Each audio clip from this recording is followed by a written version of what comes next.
Sorry? How's your work? Okay, I think this is on. Good. Good. Good afternoon. Good afternoon, everyone. My name is David Gellis. I'm managing correspondent for Climate Forward at the New York Times, where I chair our Climate Forward newsletter, event series, and write for the main report. And for many years now, we at the New York Times and many here at WEF and on this stage have talked about nature justly as something we should protect. There's a sort of moral imperative to this conversation.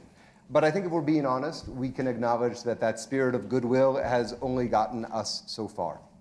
Increasingly, it seems like if we're going to really protect nature, it will require not just charity, but real investment. And I say this not because it's just the right thing to do, though it is. I say it because with each passing day, it is increasingly clear that nature is really a vital part of our economic infrastructure. Forests regulate water systems. Wetlands absorb floods. Oceans stabilize food systems and trade routes.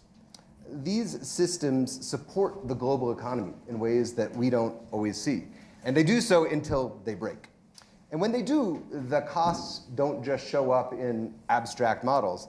They show up in insurance losses, in balance sheets, in disrupted food supplies, food insecurity, and even political instability.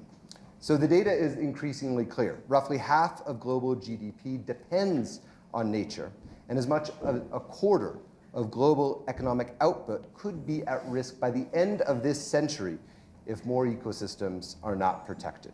And yet, right where I began, investment in restoring and protecting these systems remains wildly out of sync with the scale of the risk. So how do we change this equation?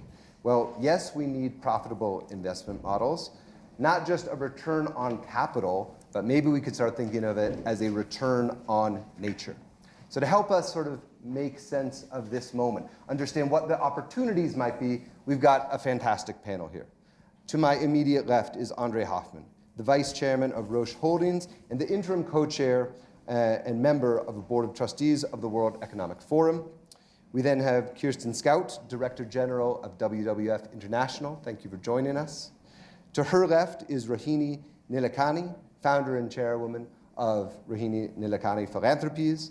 And finally, we have Fred Tsao. Fred, thank you for joining us, chairman of TPC Group.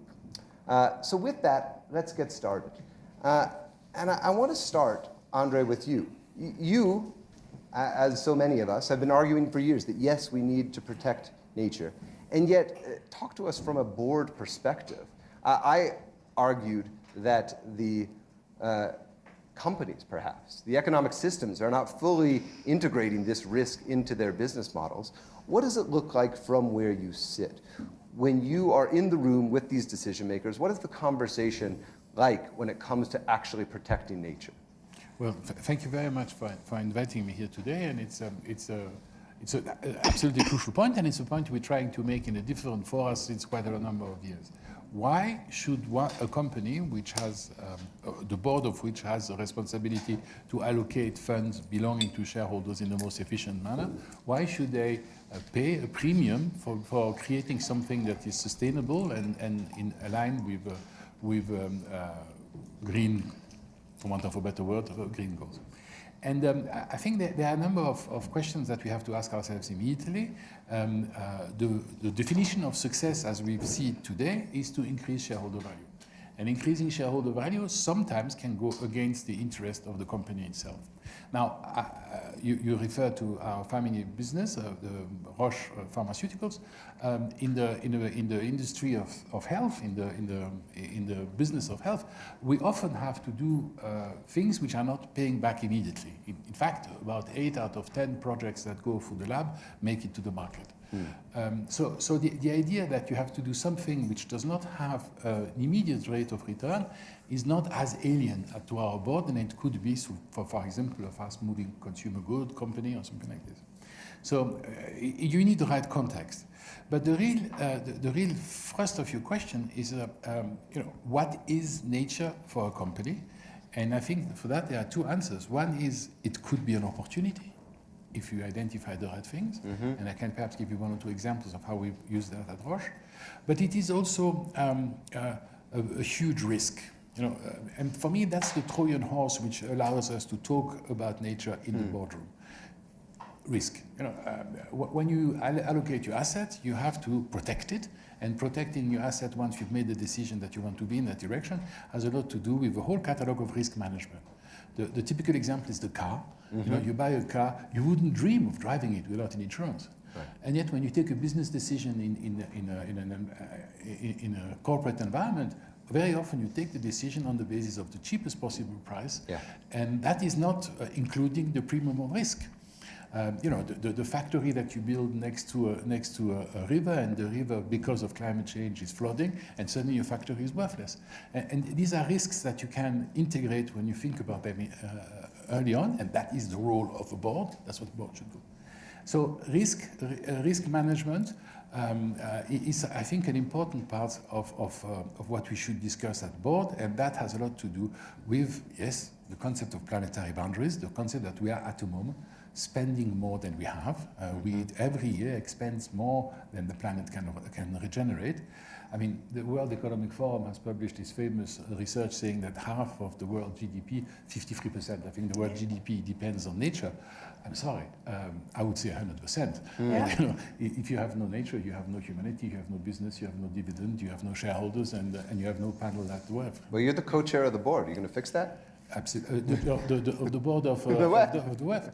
Well, we have this year, for those of you who have read your papers before coming here, we've sort of devised the spirit of dialogue as the overarching theme. Yeah. And we spoke about 4 strategic emergencies, strategic necessities. One, of course, is growth, and that's the traditional territory of business. One is innovation.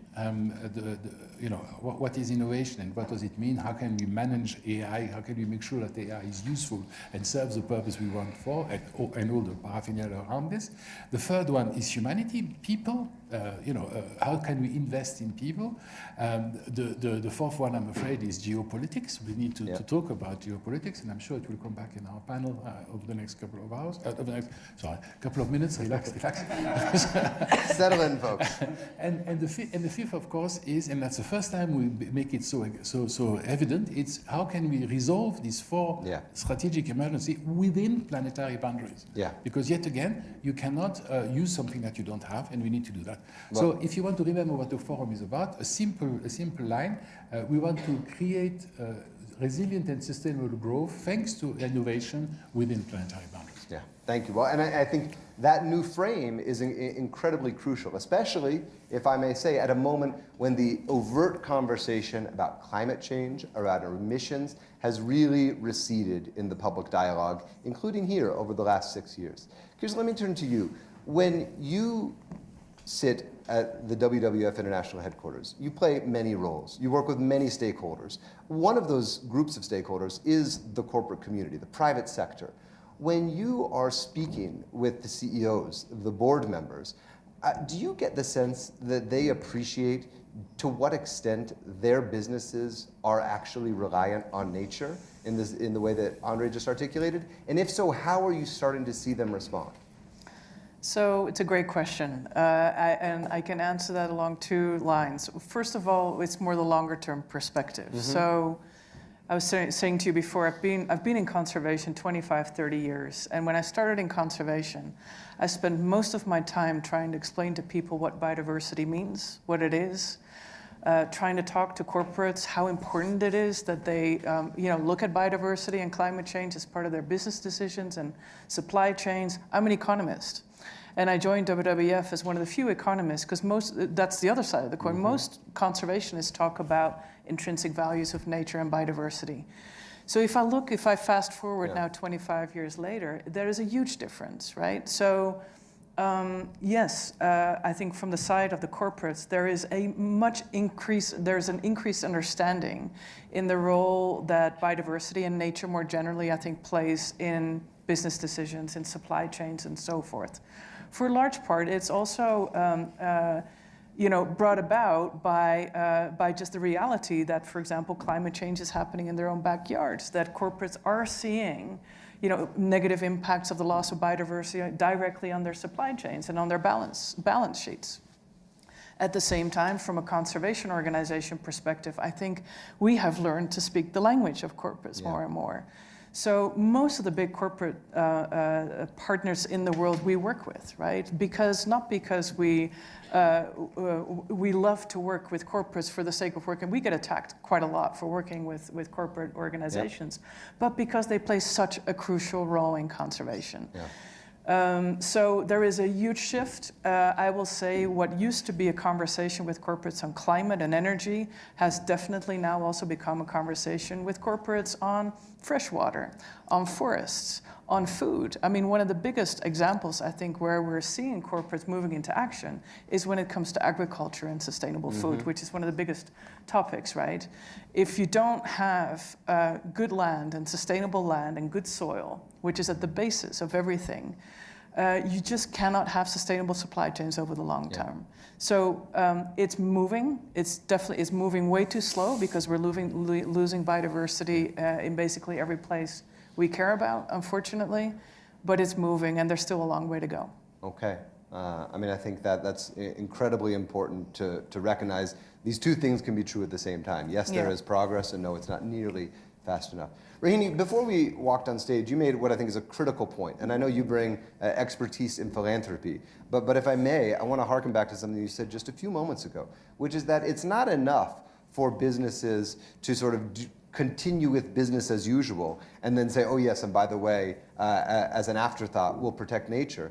They, you contended, need to make some fundamental reforms to the way they operate, not protecting nature as an afterthought, but actually integrating it into the way their operations are going every single day. Could you elaborate on that thought, please? Yeah, so for people like me, I don't run a business, but I'm a happy shareholder in my husband's company, Infosys, and they take sustainability very seriously. And they take it seriously not just because they love nature or something, it just makes common business good sense. And I'm going to give you an example before I talk about anything else. So for example, they have become leaders in high performance buildings, okay? And by continuously optimizing even their existing buildings, they are able to avoid about 2.3 billion kilowatts of energy between 2008 and 2020. This is all meticulously recorded, which translates to something like 225 million USD in electricity bills. It just, you have to do a little. You don't even have to wait the very long run. You can get your returns, a penny saved is a penny earned kind of thing. Today, while their employee numbers are up 2.6 times, the electricity bills are up just 20%. They've kind of figured this out. And I'll tell you, many, many companies in India where we have a very dense population on a relatively small land mass, there is no way companies are going to be water secure. There's no way they're going to be supply chain secure unless they themselves go greener. There's just not enough nature to go around unless everyone's doing their best. I think I can give you several examples, I won't bore you, but a lot of industry is now headed in the direction of using as few natural resources through their supply chain as possible. And I think that's a huge shift mentally. To me, biodiversity is every country's strategic advantage in the future. Where are your future medicines going to come from? Where is your future water going to come from? How are you going to, today heat has become such a huge issue in India. People are dying around the world because of heat. We don't notice it so much. How are you going to prevent urban heat islands? You're going to have to plant more trees. You're going to have to redesign some things. I think the conversation has become deadly serious in India because we're seeing what's happening. And we're also seeing how certain established best practices, some coming back to good design from our past, reapplied, are beginning to make a difference. The conversation is on the table. I see a lot of philanthropic investment coming in. Now the corporate world has to create the new instruments financially to also bring in private capital to assist alongside philanthropic and government capital. If we don't do it, what exactly is plan B? Yeah. Rohini, I think you make such an important point, which is that this is not a conversation about far-off eventualities. This is starting to have real impact in the immediate. I think we're all seeing that no matter where our geographies are these days. Fred, you've talked a lot about patient capital. You are able to take a long-term view of investment and thinking about how some of these systems and payoffs may play out over not just years, but even decades or generations. And yet, so much of our business world is on a much different time cycle. Most American corporations are operating on a quarterly basis. That quick churn, that rush for instantaneous profits is becoming increasingly pervasive around the world. How do you bring that long-term view to a short-term world in a conversation like this? Well, in your long-term view, you have strategy for mid and short term because you need cash flow too. Okay. So you don't do this, you have to do a portfolio balance so you can take a long-term view. Otherwise, you died already. But before that, I want to share a point about how we see inform how we think and what we choose.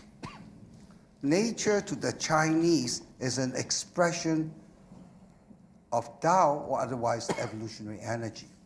When we are not aligned, we are part of nature. Nature is not outside us. Yeah. We are nature itself.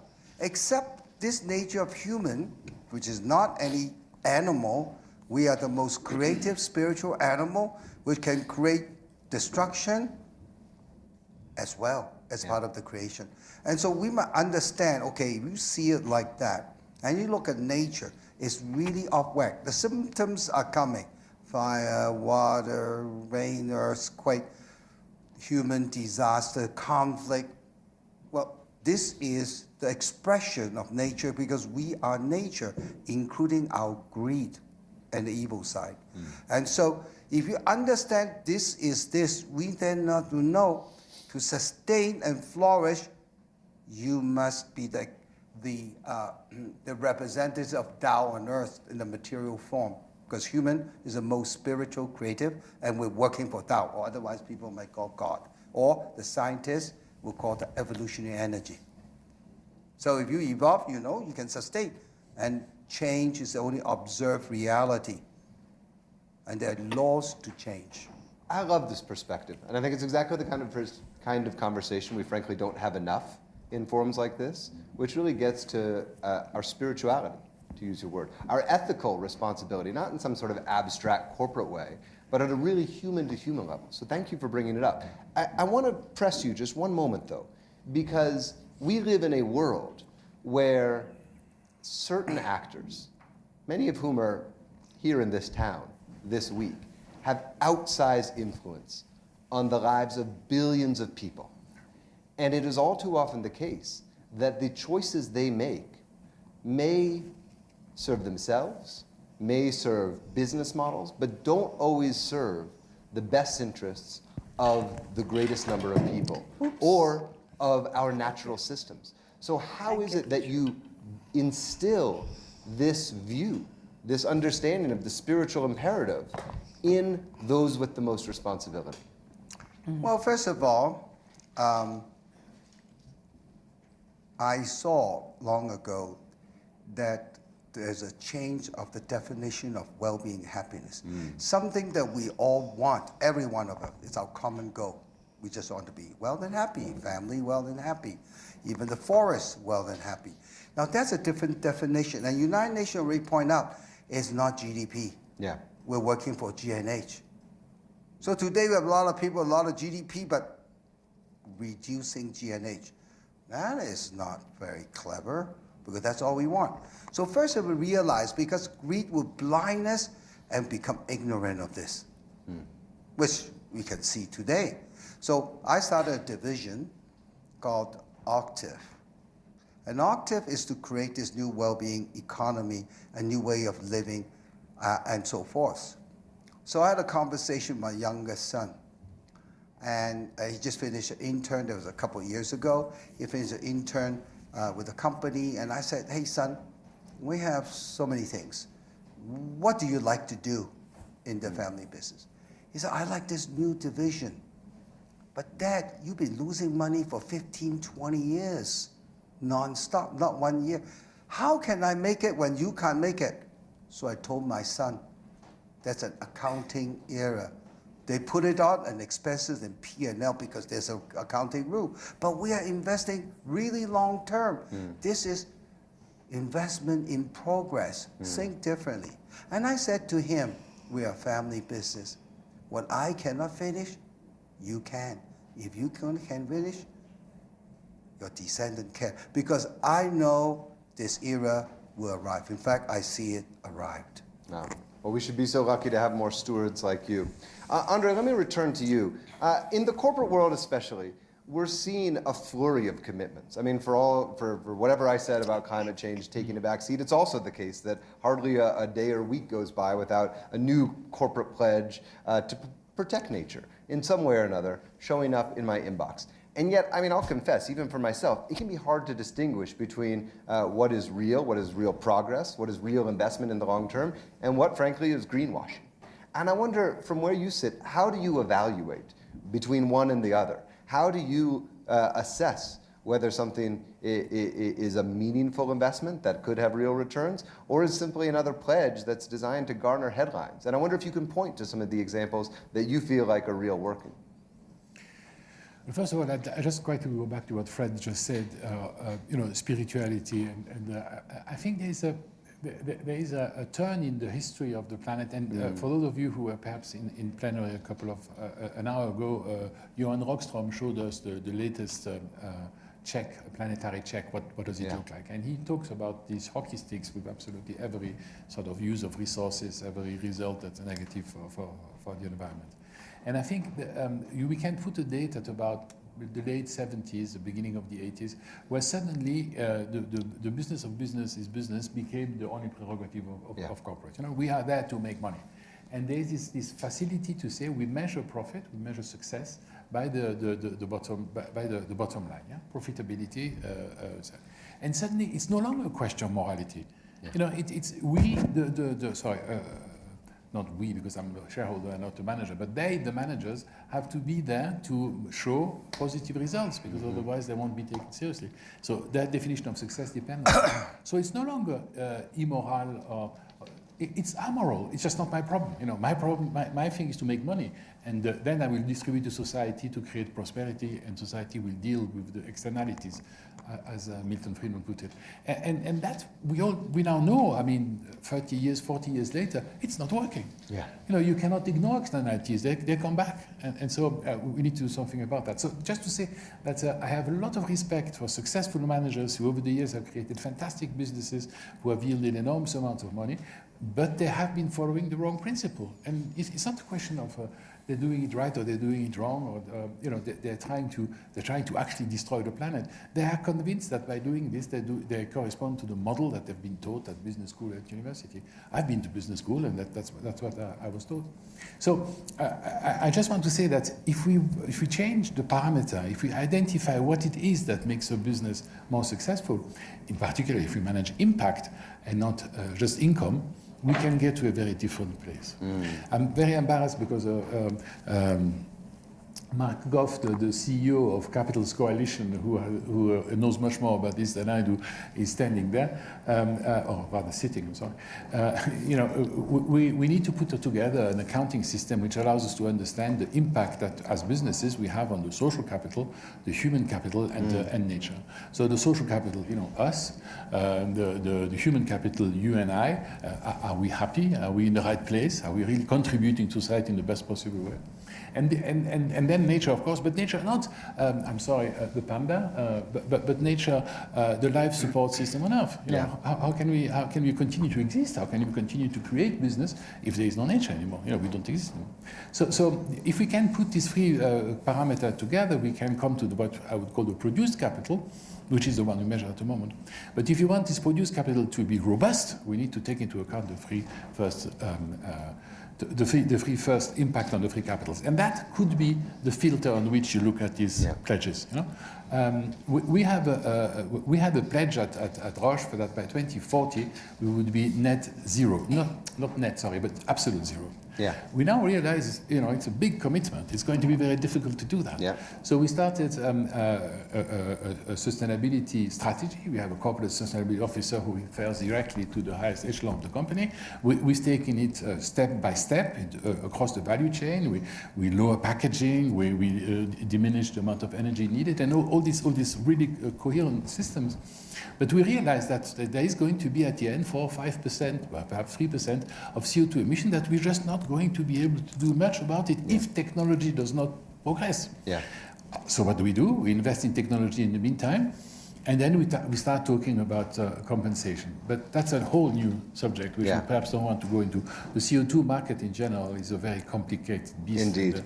And maybe that's indeed, and it paves the way towards nature-based solutions. I mean, I think that's the appropriate segue. Absolutely. Kirsten, I wonder if you could speak to some of the specific examples. You're familiar with the projects out there, and you contend that there are real profitable investments in nature. You're helping put some of them together.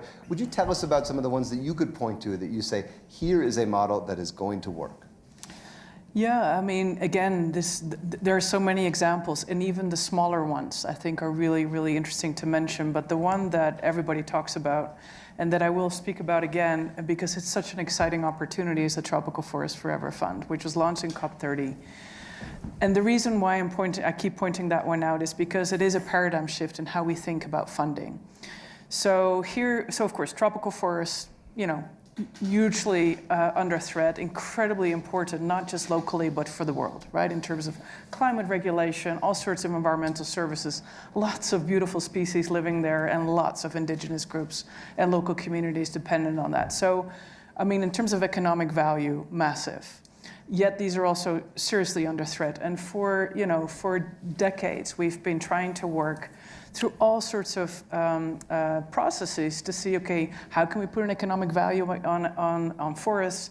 How can we make sure that companies who are sourcing products or farming products, soy, beef, palm oil, that are leading to deforestation, that we can turn things around?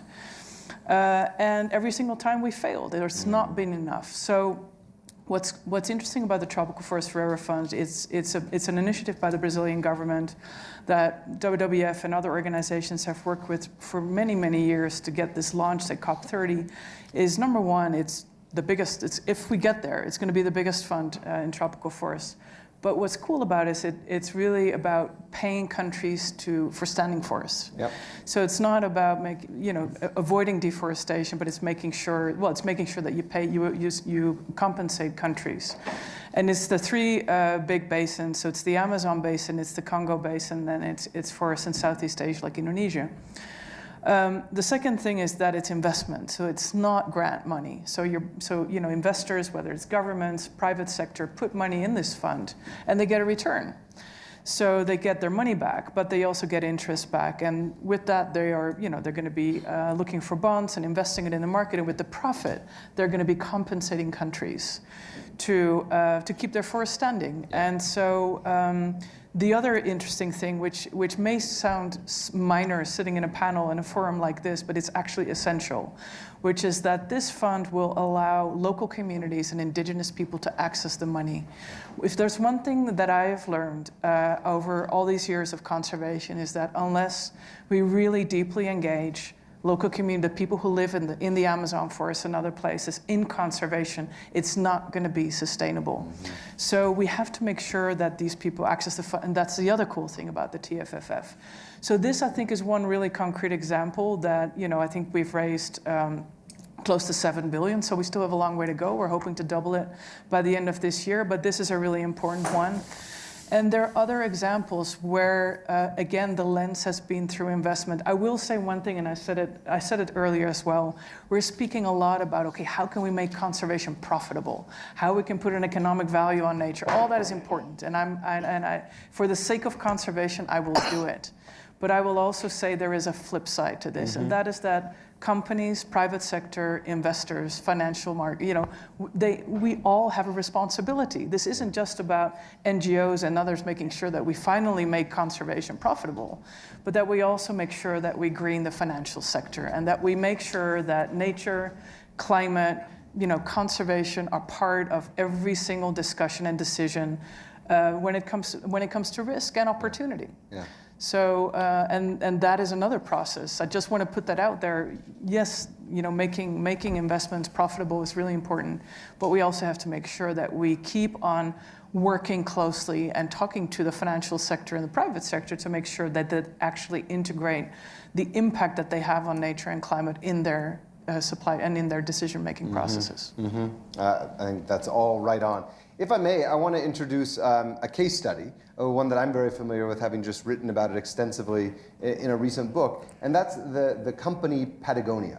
This is a clothing company based in California, and I bring it up because it's very relevant to this conversation. What the founder did 3 years ago was donate all of his equity into a new series of trusts and instructed the for-profit company, which has annual profits of roughly $100 million a year, to donate all those profits to conservation and environmental activism on an ongoing basis. And this is a different model. This is not Patagonia investing in parts of nature that are strategic to its supply chain, for example, but it is a for-profit company saying, we are going to use our profits in a fundamentally different way. To Andre's point, we are not going to follow the Friedman pursuit of profits at all costs and return of capital to shareholders. Instead, we understand that we have a different set of shareholders, that is the Earth. They talk about Earth being their only shareholder. And so, Rohini, I wonder if you could sort of pick up on that point and expand our view of the philanthropic role in this conversation. Because it is the case that philanthropy can play a really important role, not only in anchoring major conservation investments, but also in sort of paving the way and showing other corporations and organizations where they might be able to go. Yeah, thank you, David. I think I speak mostly from my experience in India, but India is pretty large, has the largest number of people in any country, even beyond China. And when people and nature are jostling together, there's always going to be conflict. And the idea of development, as we see it today, when it is positioned as in opposition to nature, that's when all the problems begin. We haven't still figured out how to give up the or and make it an and. But in India, there are a lot of civil society organizations. India is deeply connected to its biodiversity culturally for 5,000 years, and people live with the wild all around us with very high tolerance. So I am lucky as a philanthropist in India that there are hundreds of very good organizations working at tiny scale to very large scale. There's the Ecological Restoration Alliance. Now, when philanthropists like myself support some of this work, it has tangible benefits on the ground for both people and nature. And when corporations around that see the benefits to people, because eventually they also have to be good neighbors, we are seeing, because of something called a CSR law in India, corporate sustainability responsibility, that a lot of the philanthropic work, as an example, is picked up by corporations as part of their annual sort of giving forward. So that has worked well because we've created good examples through the work of a lot of NGOs in how to restore, how to be stewards. We also have very good laws in India where indigenous people who have lived in forests for centuries, gets rights to the forest so that they can make a livelihood out of minor forest produce. But in exchange, they have to make sure that the forest stays intact. So they are stewards of the forest, but are still able to make a livelihood from it in a sustainable way. I think some of these examples are going global. I'm very much impressed with the Tropical Forever Forest Fund, but we need many more such things, because as a citizen, I simply cannot see the dichotomy at all between business and nature. It has to go together, and we have to hold firms, especially large firms, accountable to the externalities that they are creating that are causing so much loss to so many billions of real people on the ground, to say nothing of nature itself. So I don't see it as, but I'll tell you one thing that's more hopeful. I personally think it's a 25 to 30-year-old problem only. Somehow all of us together have to create the energy and the innovation to get past these 25 years. No matter what the conversation on the table this moment, I do believe in 25 to 30 years, when my grandson, who's an ardent environmentalist at 9, when he's 40 years old, I believe it'll be a very different planet. We will be post the demographic bump. Yep. You know, human population is coming down quite rapidly. I think we are going to be post-fossil fuel no matter what, which gives nature a chance to recover anyway. And I think we are going to be post the current kind of consumption because of the demographic shift. And automatically that means that you will be at least reducing the pillage of nature over time. So if we can get the right sort of model for just these 25 years, think of it as not a very long-term problem, and that we can do it, I think those of us who are alive 25, 30 years from now are going to see a very different and much greener world. I truly believe that. That's a very provocative frame. I like that, Rohini. Yeah, and a bit of optimism as well. Fred, I wonder if you could return us to this theme of patient capital. And I want to hear your specific examples of where you believe investing in nature works. But just briefly, not every company, as we've now acknowledged, has the luxury of being patient with its capital. So 2 questions. One, what advice do you give to managers and directors of corporations who are under more immediate pressure? How can they start to think more long-term, behave more long-term? And then can you also point to some of the examples that give you hope in this conversation? Well, first of all, I don't think nature is everything. We're just sick. So we don't get well, we die. As simple as that. Nature will correct itself, right? That's all they say. So family business has a lot of capital, from philanthropy to various VC, all the way to industry capital or PE capital, the whole scope. So we are the best in position to use the different capital to align them and tee them up a possibility. So when you're investing here, you are all the possibility. Of course, you write off some. As you move on, you know, like VC only need to hit 1 in 6. You're already very well. So you think about a different thing from an investment point of view. You line it up. Of course, there are possibility. Now let's talk about one project that is we do. It's a non-profit project, but actually, philanthropy money can tee up downstream to impact and so forth. And I set up a Restore Nature as one of the 3 nonprofit. I have a social called Octave Institute, Restore Nature, which is linked to our industrial department, and then we have Money Supply Chain Impact Investment Fund Management. So they look at land and sea. Now, I used to be in the palm oil industry, okay? Everybody know that's a real challenge in Southeast Asia.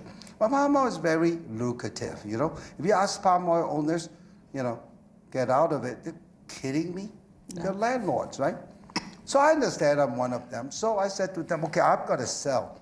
And I'm going to do an experiment and do a restoration. So, of course, in Indonesia, the carbon credit and everything, forget it. You can't count on it.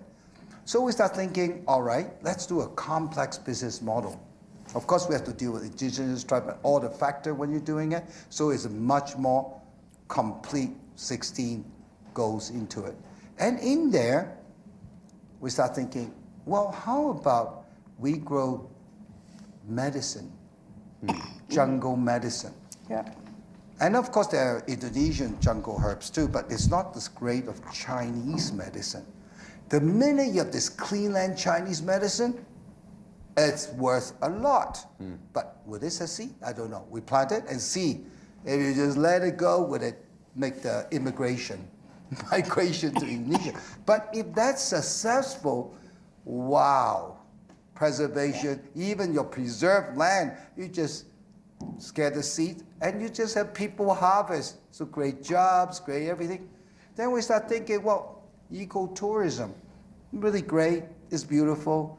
And then we put a school to learn about ecotourism, because we are designing this as a school where our executives go there for 2 months to learn, because you don't feel until you do it. So it's some chart, there's some words, because we are emotionally emotive people. You have no connection and you learn and you do community, you plant. That's very important for transformation. So then of course you can do supply chain and have cottage industry. All we need to do is do your handicraft.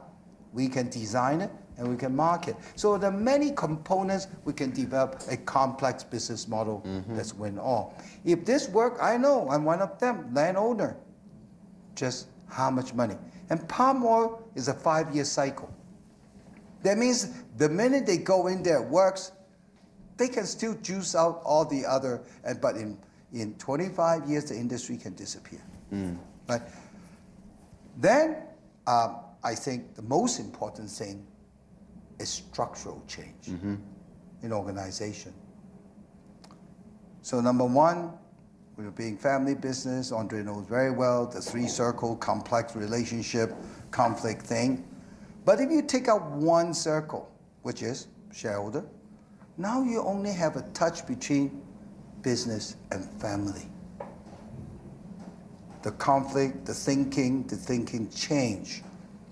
So I said, okay, we put this in the trust, no more shareholders. The family served the purpose, and I did the mission called serve the well-being of life while create wealth. So once you restructure your organization, many things can be done. If you don't restructure, it's very difficult. Then we have to be CEO of love, promote love, philanthropy, because that's the solution to all problems. The CEO of love. This is the right panel. Yeah, CEO of love. But you will have a dividend of joy besides your money. There we go. And that is the best medicine for well-being. All right. I'm moderating that panel next year. Sign me up. We've got just a couple minutes left. I'd love to go down the line, and I want a call to action. What is your call to the corporate community on how they can take action on this critical issue? André, please with you.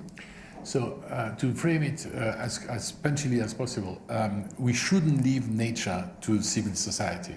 You know, corporate individuals are individuals like any other. I mean, the majority of people who work for us are members of WWF or you know, and so this idea of saying doing business is about not taking care because I can restore it later for philanthropy is just not on. That's finished. We are all in the same planet. We're all swimming in the same pool.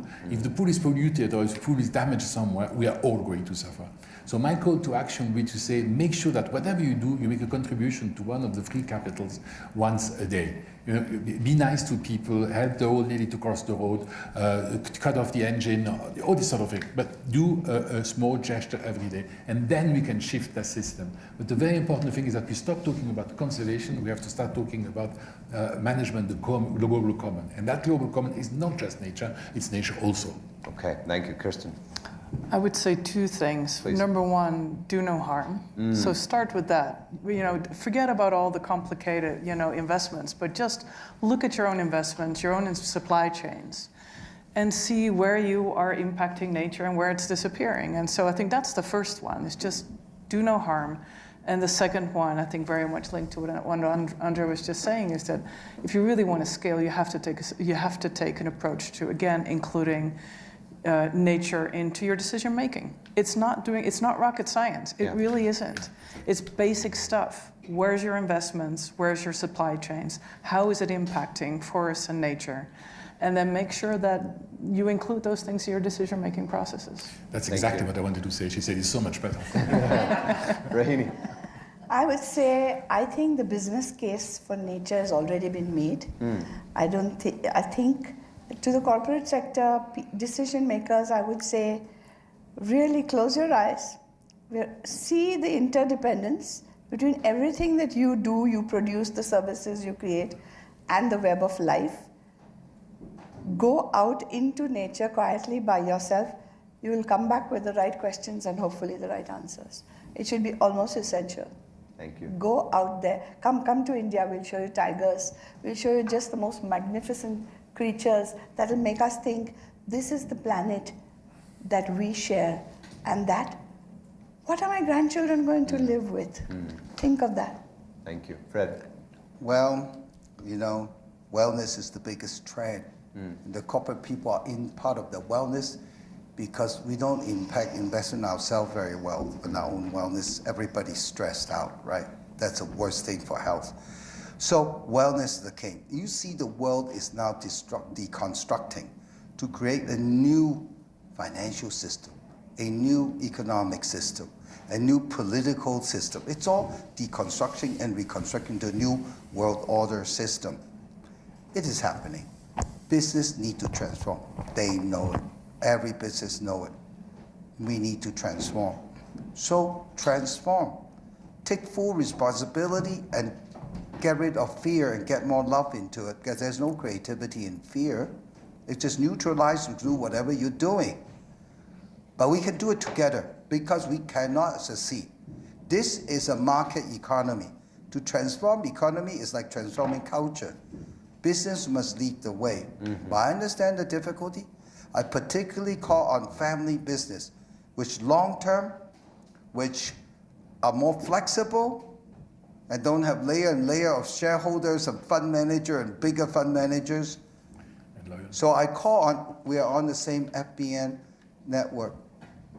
Take full responsibility and rock and roll in the impact, and you get the dividend of joy. The dividend of joy. I think that's what we're all looking forward to enjoying this year especially. To our panelists, thank you all very much. Thank you for our attentive audience.